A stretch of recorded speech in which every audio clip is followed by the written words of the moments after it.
Episode তোমরা নিশ্চয়ই সবাই খুব ভালো করে দেখেছো। আজকে আমরা চলে এসেছি আমাদের পডকাস্টের চতুর্থ এপিসোডে একজন নতুন গেস্টের সঙ্গে। আমাদের সঙ্গে আজকে রয়েছেন বিশিষ্ট সঙ্গীত শিল্পী সঙ্গীতা পান্ডে। তোমরা অনেকেই হয়তো চিনবে এবং ওনার সুরের সঙ্গে পরিচিত। আজকে আমরা আড্ডা দেব সঙ্গীতাদির সঙ্গে। দেখতেই পাচ্ছ কি অসাধারণ একটা সেটিংস। উনি ওনার সমস্ত বাদ্যযন্ত্র এবং যেখানে উনি রেওয়াজ করেন সেই জায়গায় আমরা বসে রয়েছি। এবং দিদির সাথে আজকে আমাদের যে আড্ডার মূল বিষয় সেটাও তোমরা হয়তো বুঝে গেছো, যে ক্লাসিক্যাল মিউজিক তথা মিউজিক বা সঙ্গীত কিভাবে আমাদের মানসিক স্বাস্থ্য বা সামগ্রিক ভালো থাকার ক্ষেত্রে প্রভাব ফেলতে পারে বা আমাদেরকে ভালো রাখতে পারে, সেই বিষয়ে আমরা আজকে দিদির কাছ থেকে শুনব। দিদি, একটু তোমার পরিচয়টা আরেকবার আমার দর্শকদের দিয়ে দাও। তুমি কোথায় কোথায় কি কি ভাবে কাজ করছো, কতদিন ধরে তুমি এই জগতে রয়েছো, এই পুরো বিষয়টা। নমস্কার, আমি সঙ্গীতা পান্ডে। প্রথমেই বলি আমি একজন একদম বদ্ধ গান পাগল। আমি প্রথমে মার কাছেই শুরু করেছি। মা প্রথমে রবীন্দ্রসঙ্গীত এগুলো দিয়েই শুরু হয়েছে। তারপর আমার স্বপ্ন দেখা শুরু আর কি। আচ্ছা, আমি একটু স্বপ্নটা বেশি বড় দেখে ফেলেছিলাম। একটু বড় মাপের শিল্পী হবার, ছোট্টবেলা কিছুই বুঝি না, এইটুকু বুঝেছিলাম যে বড় শিল্পী হতে গেলে শাস্ত্রীয় সঙ্গীতটা খুব ভালো করে শিখতে হয়। আমাদের এখানে কৃষ্ণদেব ভট্টাচার্য থাকতেন। তা দিদি আমাকে নিয়ে যায় ওনার কাছে। আচ্ছা, সেই ছোটবেলাতে তখন ওখানেই শুরু। দীর্ঘ বছর ওখানে শেখার পর আমার এই শাস্ত্রীয় সঙ্গীতের প্রতি ভালো লাগাটা তৈরি হয়ে যায়। আরো শিখবো, আরো চাহিদা আরো। এরকম দীর্ঘ বছর শেখার পর আমার পরবর্তীতে যে শাশুড়ি মা উনি এখানে আসতেন, উনি আমাকে ছেলে বউ করে নিয়ে যান। তো ওখানে আমার কলকাতাতে ওখানে আমার আবার পাটিয়ালা ঘরানা, বেনারস ঘরানা তালিম শুরু হয়। জয়ন্ত পান্ডে আমার হাজবেন্ড, ওনার কাছে পাটিয়ালা ঘরানার তালিম নিই। তারপরে এদিকে আমার ননদ জয়িতা পান্ডে, ওর কাছে বেনারস তালিম, টুমরি দাদরা টপ্পা এদিকটা তালিম নিই। তখন জয়িতা আপ্পাজির ঘরের নাদ বউ। তখন আপ্পাজি গির্জা দেবীজি নাদ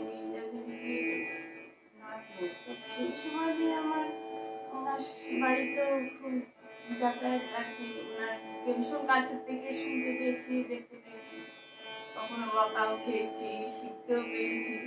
হ্যাঁ, আবার এদিকে পণ্ডিত প্রসূন বন্দ্যোপাধ্যায়, মীরানন্দ বন্দ্যোপাধ্যায় ভীষণ ভালোবাসা এবং আশীর্বাদ পেয়েছি। এটা আমার আর কি সৌভাগ্য। আমার আর কি মাঝখানে একটুখানি গ্যাপ গেছিল। তারপরে এদিকে তবলার দিকে ওনার নাম না বললে অন্যায় হবে। আমাকে তবলায় তালের দিকটা ভীষণভাবে গাইড করেছে উনি চাকদারি গৌতম রায়। আচ্ছা, এখন আমি ওনার কাছে এখনো প্র্যাকটিস করি। আরো দুজনের কাছে করি, সব্যসাচী দাস আর দেবজ্যোতি ঘোষ। আচ্ছা, কাছেও বসি। এই আমার তারপরে অনেক চেষ্টা করে আমি টুমরি দাদরা টপ্পাতে এবার লোকাল অডিশনে রেডিওতে পাশও করেছি। এবার দেখা যাক গ্রেড কি পাই। এখনো পাইনি। এটাই আর কি, এটাই আমার অ্যাচিভমেন্ট। আর টুকটাক প্রোগ্রাম করেছি কলকাতাতে, স্টেজ প্রোগ্রাম টুকটাক হয় আর কি। হ্যাঁ, ক্লাসিক্যাল মিউজিক নিয়ে তো খুব তো আমাদের এখন ধীরে ধীরে এটার পরিবর্তন হয়েছে, মিউজিকটা অ্যাকচুয়ালি পরিবর্তন হয়ে গেছে। সেখানে তুমি এই মুহূর্তে তুমি কি শেখাচ্ছ বাচ্চাদের? হ্যাঁ, বাচ্চাদের শেখাই। আবার বেশি শেখানো হয় বলতে গেলে আমারই বয়সী যারা সংসার নিয়ে ব্যস্ত, তারা সময় বের করে একটুখানি সময় বের করতেই হয় আর কি। এটা বেশিরভাগ আমার বয়সী ওনারা শিখছে। চাকদাতেই তারা, চাকরিতে না, কল্যাণীতে আছে। কল্যাণীতে। মোটামুটি এই মানে মাঝ বয়সী যারা রয়েছে হ্যাঁ, তারা কতজন শেখে তোমার কাছে? 5 জন মতন আছে। আর ছোট বয়সের তালিম? ছোট আছে এরকম। আচ্ছা, সবই কল্যাণী। হ্যাঁ, কল্যাণীতে। এখানে আছে, অনলাইনে আসে, আছে এখানেও দু একজন আসে যায় এরকম আর কি। কন্টিনিউ করতে চায় না, এটা আমার খুব দুঃখ লাগে। শেখানোর পর দেখি কন্টিনিউ করে না অনেকে। আচ্ছা, তো এই যে তুমি বললে, এটা খুব ইন্টারেস্টিং জায়গা বললে যে মাঝ বয়সী মহিলারা এসে আহ, শাস্ত্রীয় সঙ্গীতের একটা চর্চা করছে। তারা সাইডে কিন্তু অন্য গানও চর্চা করে, কিন্তু এই দিকটা মানে তোমার তোমার কি মনে হয় যে কেন ওনারা এই জায়গাটায় আসছেন? এটাই। কিছু আলাদা কিছু কি পাচ্ছেন? হ্যাঁ, অবশ্যই। এটাই ওদের আর কি ভালো লাগা, রিল্যাক্সেশন, মানে ওরা বোধহয় এটাই আর কি। এত কাজের চাপ, হুম, ছেলে মেয়ের পড়াশোনা, সংসারের চাপ, হাজবেন্ডকে রেডি করে সকালবেলা অফিসে পাঠানোর থেকে মানে নিস্তার নেই এদের। কিন্তু তার মধ্যে থেকেও সময় বের করে নিজে একটু ভালো থাকা, আচ্ছা, এইটাই। নিজে একটু ভালো থাকা। মানে একটা সুর তোমাকে শোনাই, হুম। বোঝা যাবে যে রাগ সঙ্গীত কতটা এফেক্টিভ। আমরা সাধারণত দেখা যায় একটা ছোট বাচ্চাকে ঘুম পাড়াতে গেলেও এমনি হয়তো ট্যাপ করে ঘুম পড়ছে, কিন্তু একটা সুন্দর একটা গান গেয়ে যদি শোনা যায় তাহলে দেখা যাচ্ছে অনেক তাড়াতাড়ি ঘুমিয়ে পড়ছে। রাইট। হ্যাঁ, সেরকমই আর কি বড়দের ক্ষেত্রেও দেখা যাচ্ছে মানসিক চাপের কারণে ঘুমাতে পারছে না রাত্রে। এমন কিছু রাগ আছে, সব রাগের মধ্যে স্নিগ্ধতা তো আছে, কিন্তু দেখা যাচ্ছে রাত্রের দিকে যদি রাগ একটা নেওয়া যায়, সেখানে ওটা যদি একটা ধুন চালিয়ে দিয়ে সে কিছুক্ষণ শোনে না, শুনতে থাকে, আমার মনে হয় সে ঘুমিয়ে পড়বে। ঘুমিয়ে পড়বে, আমার মনে হয়। আচ্ছা, হ্যাঁ, এরকমই আমি একটা শোনাও দেখি। হ্যাঁ, ওখানে জাস্ট করছি।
অটোমেটিক্যালি আসবে আমার মনে হয়।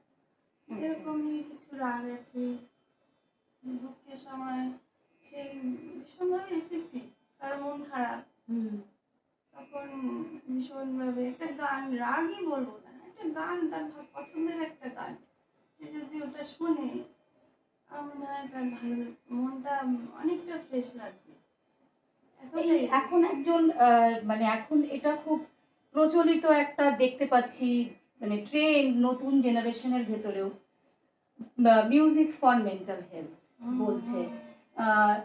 তারা ওই সেতার, সরোদ এই সমস্ত ইনস্ট্রুমেন্ট দিয়েও মেন্টাল হেলথ নিয়ে তাদের কম্পোজিশন দিয়ে একটা দিচ্ছে। সত্যি সেটা কিন্তু খুব এফেক্টিভ ওয়েতে কাজ করছে বলে আমাদেরও ভালো লাগে শুনতে। তো এই এই যে মানে তুমি যেটা বলছো যে ঘুম এসে যেতে পারে বা মনের ভেতরে যে অনুভূতি জমা হয়, তুমি এটা নিজে ব্যক্তিগতভাবে কিরকম ভাবে এক্সপিরিয়েন্স করেছো? মানে তুমি তো চর্চার ভেতরে রয়েছো, একজন শিল্পী, তার সত্ত্বেও তোমাকে কিভাবে হেল্প করেছে? ভীষণভাবে, মানে এটা তো মানে সবসময়ই বলতে গেলে আমি এর মধ্যেই আছি আর কি, মানে ভীষণভাবে হেল্প করে এটা। মন খারাপ লাগলে সবসময় যে শাস্ত্রীয় সঙ্গীতই শুনতে হবে এখানে, সব থেকে বড় তো রবীন্দ্রনাথ ঠাকুর। রবীন্দ্রনাথ ঠাকুরের রচনায় মনে হয় কিছু এমন নেই যে নেই। হ্যাঁ, মনের যে কোনো সমস্যাই বোধহয় সমাধান রয়েছে তার লেখায়। তুমি সেইগুলোকেও মানে একটু আমার ভালো লাগে, আমি করি। তুমি আমি হয়তো শোনো শিখি না না, নিজে করো? শুনি, করিও, চেষ্টা করি হয়তো, চেষ্টা করি যতটা আমি ফলো করা যায় স্বরলিপি, তা হয়তো একটু আধটু এদিক ওদিক হতেও পারে, চেষ্টা করি না হওয়ার, কিন্তু ভালো লাগে, করি করি আচ্ছা, সেই অর্থে এই করি না এই এটাকে যে এই যে থেরাপি মিউজিকটা, আমরা শুনি যে মিউজিক একটা থেরাপির জায়গায় যেতে পারে, শাস্ত্রীয় সঙ্গীত থেরাপির জায়গায় যেতে পারে। এরকম কোনো এক্সপেরিমেন্টাল কোনো কিছু তুমি কি করেছো এখনো পর্যন্ত? মানে সেরকম অর্থে করা হয়নি, ওই নিজের ওপরই এক্সপেরিমেন্ট।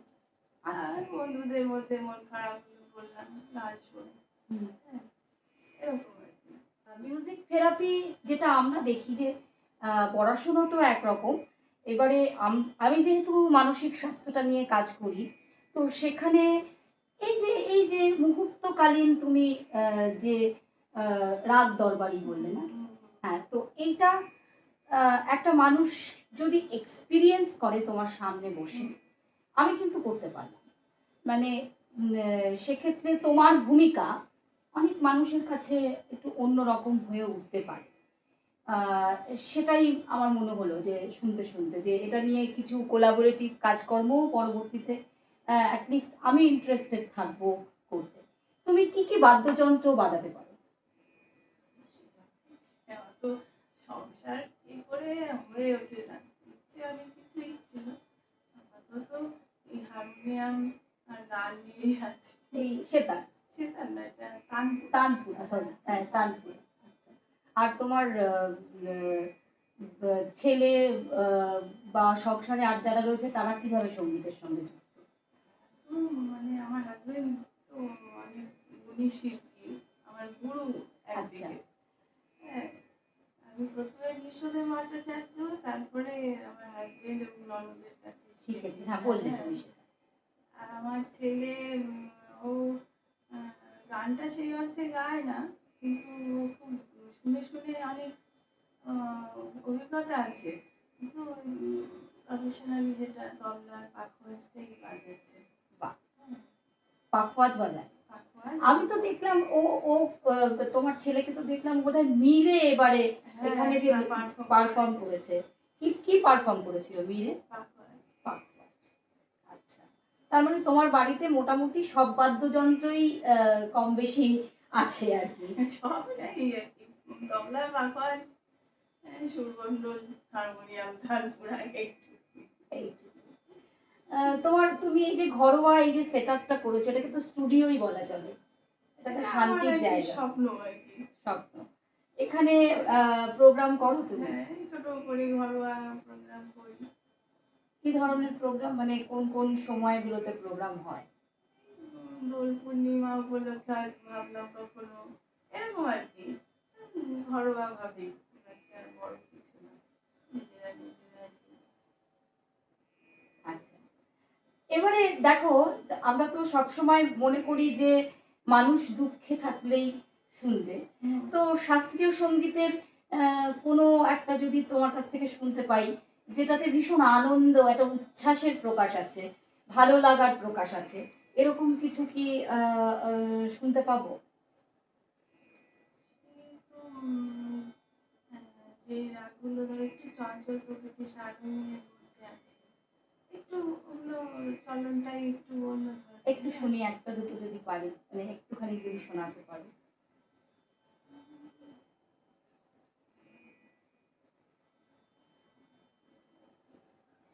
একটুখানি হারমোনিয়াম। আচ্ছা, হ্যাঁ, হেল্প করবো।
একদম মনটা খুশির একটা জায়গা।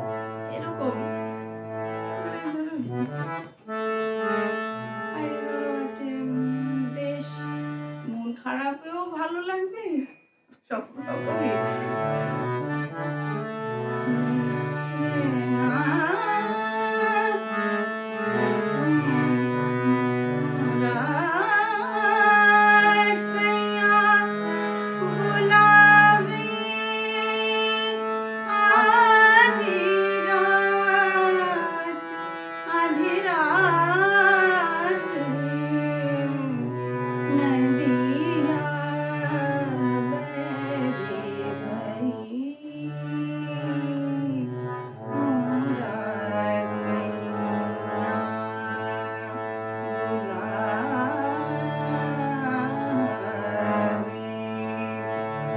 আজকে গলাটা একটু খারাপ আছে, সরি।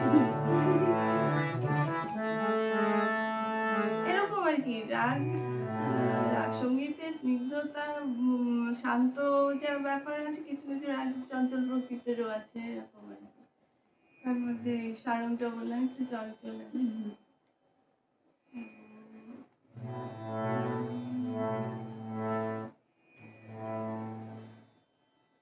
প্রেম প্রেম পর্যায় বা এই ধরনের, যেটাতে সেরকম, মানে চঞ্চলটাই কি সেই প্রেমের মধ্যেই পড়ছে নাকি, নাকি আরো আছে?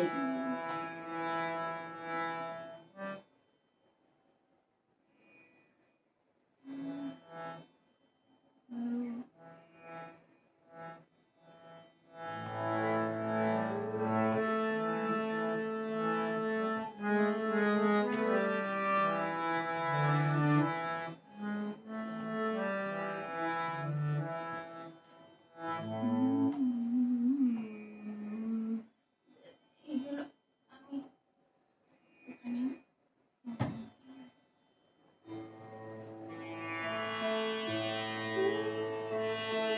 জাগিল কি ছন্দ আজিয়ে বসন্ত বাতাসের দোলাতে রে, জাগিল কি ছন্দ আজিয়ে বসন্ত বাতাসের দোলাতে, এরকম আর কি। এটা একটু গাও না, এটা একটু গাও। ফুলে ফুলে ধর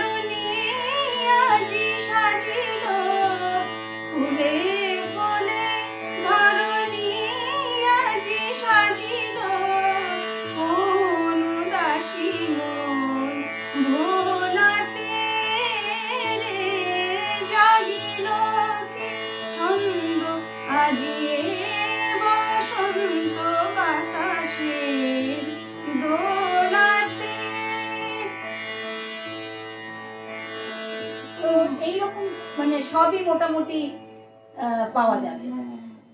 তাহলে তো মানে যেটা দেখা যাচ্ছে মানে আমাদের শাস্ত্রীয় সঙ্গীতের ভেতরেই সমস্ত ধরনের আবেগগুলোকে রয়েছে ঢালা। এই যে এখন একটা কথা বলে ডিপ্রেশন বা ভীষণ স্ট্রেস, তো সেই জায়গাতে শাস্ত্রীয় সঙ্গীত কিরকম ভাবে মানুষকে হেল্প করতে পারে, একটু তোমার নিজস্ব ভাষায় যদি তুমি বলো আর কি।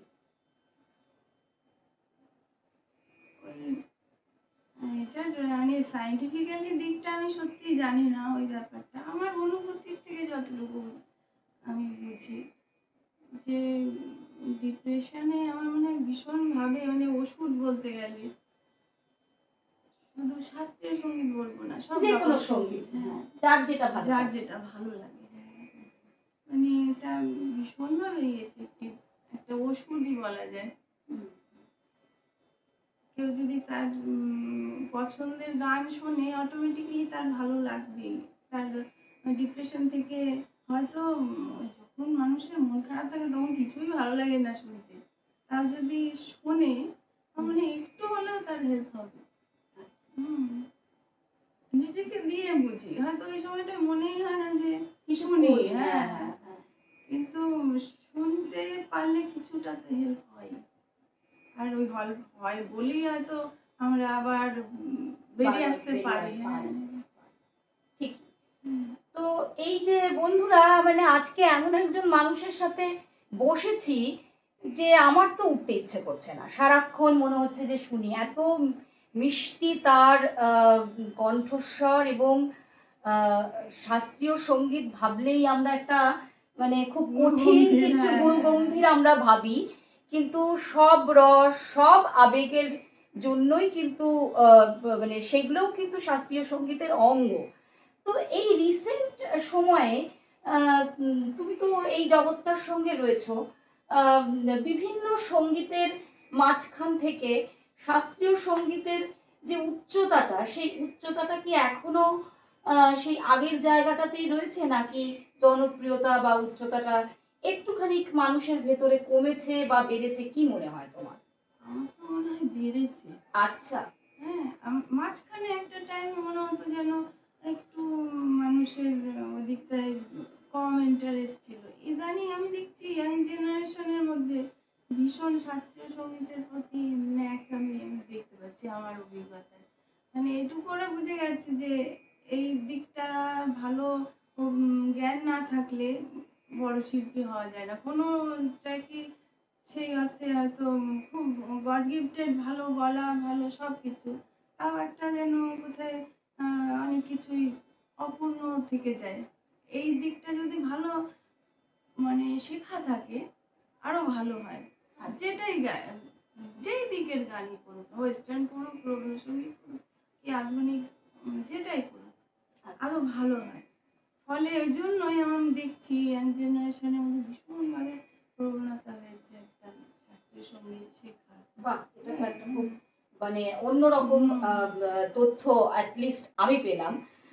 এবারে একটা লাস্ট কোয়েশ্চেন যেটা খুব মানে অন্যরকম, যে এই যে একটা রিলসের সমাজ চলছে, মানে আমাদের সব কিছুই মানে সবাই কন্টেন্ট, সবাই রিলস, এটা কতটা ভালো খারাপ সেই বিচারে যাচ্ছি না, কিন্তু যারা রিলস তৈরি করে ভাবছে শিল্পী হবে, সঙ্গীতের ক্ষেত্রেই আমি যদি বলি, তো সেখানে তোমার একজন এত কি বলবো এতটা প্র্যাকটিস এবং অধ্যাবসায় যেখানে রয়েছে, সেই জায়গায় তাদের জন্য তুমি যদি দুটো তিনটে টিপস দাও আমাদের সেই দর্শকদের জন্য। আমি রিলসে যতটা দেখি বেশিরভাগ যেটা আমার খারাপ লাগে, মানে যার যার পছন্দ হয় না, কিছু গানের সাথে লিপ দিয়ে অনেকে ওটাতেই, আমার মনে হয় যার নিজের প্রত্যেকেরই কিছু না কিছু গুণ আছে, সেই দিকটা যদি ফোকাস করে সে রিল বানায় আমার মনে হয় ওটা অনেক বেশি ভালো হবে, যেটা যার সাবজেক্ট। আর রিলস যদি কোনো অনেক ভালো ভালো রিলস আছে, উনি শিল্পীরা একটা ভালো টিপস দিচ্ছেন, হ্যাঁ, সেইগুলো অনেক বেশি উপকারী ওই রিলস গুলো। কিন্তু এই অকারণ কিছু গানের ফিল্মি গানের ভালো মন্দ সেটা পরের কথা, শুধু লিপ দিয়ে ওটাতে আমার মনে হয় কিছু নেই। তার কিন্তু নিজস্ব দেখা যায় সে ভালো রান্না করতে পারে, ভালো ছবি আঁকতে পারে, সেলাই করতে পারে, তার সেই দিকটা যদি তুলে ধরে অনেক বেশি। তার মানে অরিজিনাল কন্টেন্ট এবং সেটাই, তার হ্যাঁ। নিজস্ব দক্ষতাটাই যদি সে 15 সেকেন্ডেও তুলে ধরা যায় বা সেটা বড় করেও তুলে ধরা যায়, সেটাই হচ্ছে মানে অরিজিনালিটি থাকতে হ্যাঁ, হবে। হ্যাঁ, মানে এখন আমি দেখছি মানে মানে রিমিক্সের যে হ্যাঁ, জায়গাটা, হ্যাঁ, সেই জায়গাটা নিয়ে তোমার কি বক্তব্য? মানে শাস্ত্রীয় সঙ্গীত প্লাস রিমিক্স, এগুলো কিন্তু নতুন জেনারেশনের ট্রেন্ড আসবেই। হ্যাঁ, সেখানে কি ওটা তোমার একজন প্রিয় শাস্ত্রীয় সঙ্গীতের মানুষ হিসেবে তোমার কোথাও খারাপ লাগার জায়গা আছে? না, সবকিছুই না মানিয়ে নিতে হয়। অনেক কিছুই আছে, এর মধ্যে অনেক কিছু ভালো আছে। আচ্ছা। হ্যাঁ, একটা আমি মানে আবার একটু অন্যরকম বলছি। ধরো রবীন্দ্রসঙ্গীতেরই একটা বাউন্ডারি করে দেওয়া হয়েছে না যে করা যাবে না। হ্যাঁ, তার কারণে কিন্তু অনেক কিছু আমার মনে হয় বন্ধ হয়ে আছে। অনেক কিছু ক্রিয়েটিভিটি করা যেতে পারতো। হ্যাঁ, হ্যাঁ। সেই জায়গাটা আটকে রয়েছে। সেটা আমার মনে হয় মানে একটু, যদি পরিমিত এবং হ্যাঁ, আসল জিনিসটা যেন নষ্ট না হয়। একদম হ্যাঁ, পরিমিতভাবে যে কোনো জিনিস নতুনকে আমরা হ্যাঁ, ওয়েলকাম হ্যাঁ, করতে পারি। অবশ্যই। একদম, একদম। খুব সুন্দর কথাবার্তা হলো যে আমি এইটা নিয়ে সবসময়ই মানে আ উম আ আমাদের মিশন ওয়েলবিং এ আমরা তো সবসময় বিভিন্ন ধরনের থেরাপি আ চেষ্টা করি। আ সেখানে আর্ট থেরাপি আছে এবং আগামী দিনে আমি নিজে ডান্সার নই বা সঙ্গীত শিল্পী নই, কিন্তু এই ধরনের গুণী মানুষদেরকে নিয়ে আমরা এরকম থেরাপি সেশন প্ল্যান করতেই পারি, যেটা আমার এই মুহূর্তে সঙ্গীতাদির সঙ্গে বসে কিন্তু যেটা মনে হচ্ছে যে এই যে আমরা মেডিটেশনের জন্য মিউজিক বা স্ট্রেস অ্যাংজাইটির জন্য যে মিউজিকগুলো আমরা অনলাইনে পেয়ে থাকি, তো সেই রকম জায়গায় কিন্তু একটা মানে শাস্ত্রীয় সঙ্গীতের একটা বিরাট জায়গা তৈরি হতে পারে। সেটা অবশ্যই এক্সপেরিমেন্টাল ভাবেই আমাদেরকে শুরু করতে হবে। অলরেডি যেটা কিন্তু ইন্ডিয়াতে হচ্ছে এবং ভীষণ বড় বড় শিল্পী তৈরি হয়েছে ইয়াং জেনারেশন থেকে, যারা কিন্তু মেন্টাল হেলথ এবং শাস্ত্রীয় সঙ্গীতকে এক জায়গায় করতে পেরেছে। তো সেই রকম চেষ্টা ছোট করে আমরাও করতে পারি। আজকে একটা অপূর্ব সুন্দর দিন, সঙ্গীতাদির সঙ্গে বসেছি। এত অমায়িক বিনয়ী মানুষ এবং আমার সঙ্গে দীর্ঘদিনের সম্পর্ক। মানে তোমরা আমাদের পডকাস্টে যাদেরকে দেখছো তারা কিন্তু আমার খুব ঘনিষ্ঠ মানুষেরাই, যারা অসম্ভব গুণী এবং তাদের সঙ্গে কথা বললেই আমরা অনেকটা এনরিচ হতে পারি। তো সেই ধরনের মানুষদেরকে আমরা নিয়ে আসছি। তোমরা কমেন্ট করে সঙ্গীতাদির কাছে শাস্ত্রীয় সঙ্গীত সম্পর্কিত প্রশ্ন করতে পারো এই ভিডিওর নিচে, উনি সেখানে তোমাকে উত্তর দেবেন। আমারও যতটা সম্ভব আমি উত্তর দেব। আজকে এই আলোচনা মোটামুটি এখানেই সীমিত রাখবো। শেষ করব একটা সুন্দর সঙ্গীতের মাধ্যমে। তুমি যদি আমাদেরকে একটুখানি শোনাও। আমরা অলরেডি বিভিন্ন আবেগের গান শুনেছি, সেই জায়গা থেকে আজকে শেষের নোটটা তুমি কি রকম ভাবে আমাদেরকে দিচ্ছ এটা একটুখানি দেখতে চাই। এটা মনে হয় রবীন্দ্রসঙ্গীতের একটুখানি চেষ্টা করছি, ভুল হলে আগেই ক্ষমা চেয়ে দিচ্ছি। আমার সাথে তুমিও করতে পারো। একটা অমন গান হবে। আমার মুক্তির আলোয় আলোয়, আমার মুক্তির আলোয় আলোয়, এই আকাশে আমার মুক্তির আলোয় আলোয়,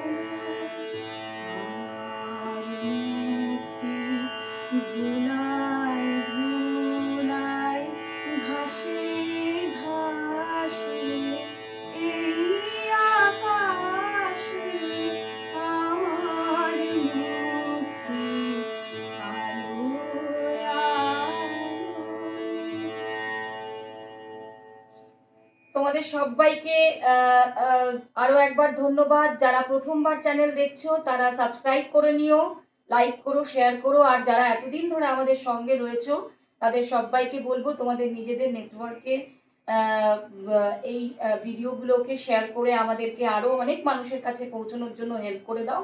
তবে এখানে একটা প্রমিস নিজেকে নিজে করে গেলাম, সেটা হচ্ছে এই এপিসোড শুধু ঝলক মাত্র, আরো এপিসোড আনবো। তার কারণ আমার মনে হলো এই এপিসোডটাতে আমরা অনেক কথা বললাম, কিন্তু এর পরে প্রত্যেকটি আবেগের সাথে যে গানগুলো রয়েছে সেরকম একটা এপিসোড আমি তোমার সঙ্গে আরেকটু ডিটেলে করতে চাই, সেটা যাতে আমরা সবাই বুঝতে পারি যে সঙ্গীত কিভাবে আমাদের প্রত্যেকের সামগ্রিক ভালো থাকাকে আরেকটু এগিয়ে নিয়ে যেতে পারে। ধন্যবাদ সবাইকে, টাটা।